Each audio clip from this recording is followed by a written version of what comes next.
វីដេអូនេះខ្ញុំមកប្រាប់ថាមិនបានយើងដាក់អានឹងឲ្យដល់កើត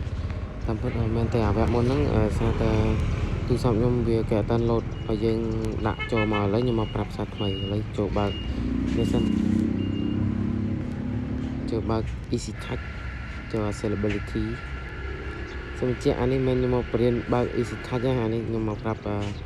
បៀប down main crash សារថ្មីឥឡូវយើងចុចចូល Sorry មកនេះដូចយើងស្ដាប់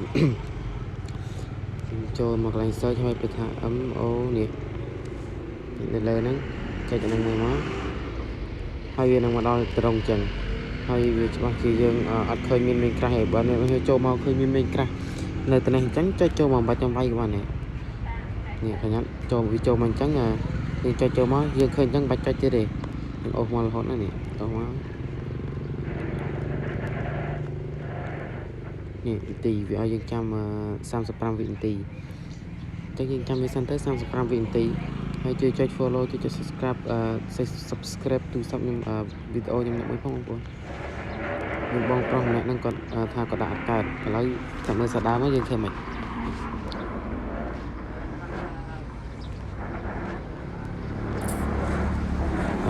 38វិនាទីបានហើយយើងចាំតិចទៅនៅលើ iPhone ដល់អត់លុយទេនេះចាញ់យើងចុចចូលលើវាទៅនេះចុចបាច់មកចាំទេវាពងដើរទៅចាស់ថ្មីកន្លងនេះពេលវាចេញអញ្ចឹងយើងអូសមកក្រោមរហូតមកនេះវានឹងឃើញApple ID នឹងលេខពាក្យសម្ងាត់ឥឡូវនេះ Apple ID យើងផាសឲ្យមើលនេះយើងចុចផាសអញ្ចឹងមកយើងចុចពីលើវាចុចសកត់ទៅជាប់មកយើងអូសនេះអូសយកត្រឹមអូសយកត្រឹមនេះមកនេះយើងចុច copy គេ copy មួយហើយយើងអូសចេញយើងចូល Play Store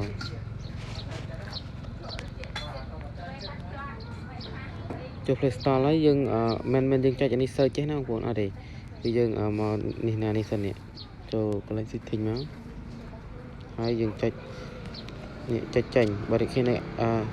សូមបញ្ជាក់នេះកំណត់នៅក្នុង Apple ID ប្រយ័ត្នជាប់ iCloud យើងដាក់នេះយើងចុចចេញមកនេះវាលោតចេញអញ្ចឹង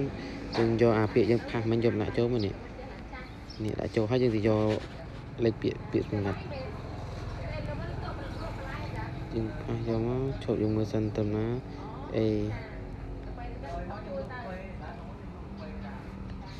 ចូលមកហើយយើងដាក់ចូលនេះពាក្យសម្ងាត់យើងដាក់ចូលហើយនេះយើងចុចចូលនេះមើលកំខាងបងប្អូនប្រយ័ត្នខ្ញុំដាក់តាណាទៅបងប្អូនអត់ដឹងនេះចុចចូលនេះមកនេះចាំតិចវាចូលហើយឡើយ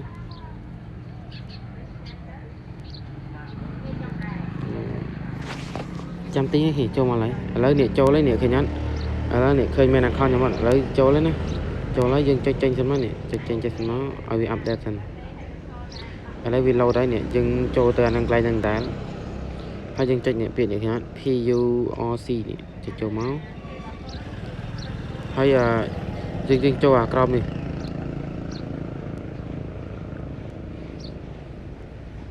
អូមែននេះ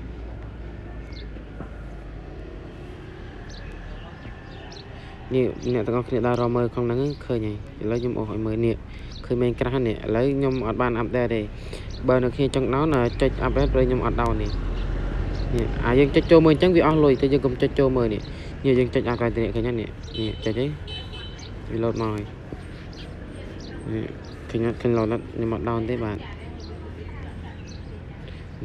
ហើយមានហ្គេមមានអីផ្សេងទៀតយើងចង់វាយ GTA 5ក៏បានដែរឥឡូវយើងចូលមើល GTA 5 ម្ដង GTA 5ក៏មានដែរចង់ដោនក៏ដោនបានដែរ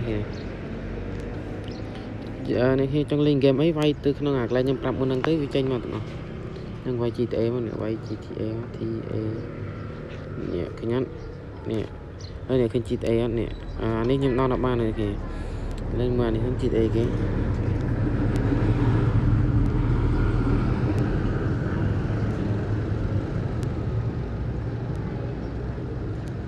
នេះខ្ញុំចង់ដោនទៅបាទខ្ញុំអត់ដោនទេបានបាយបាយ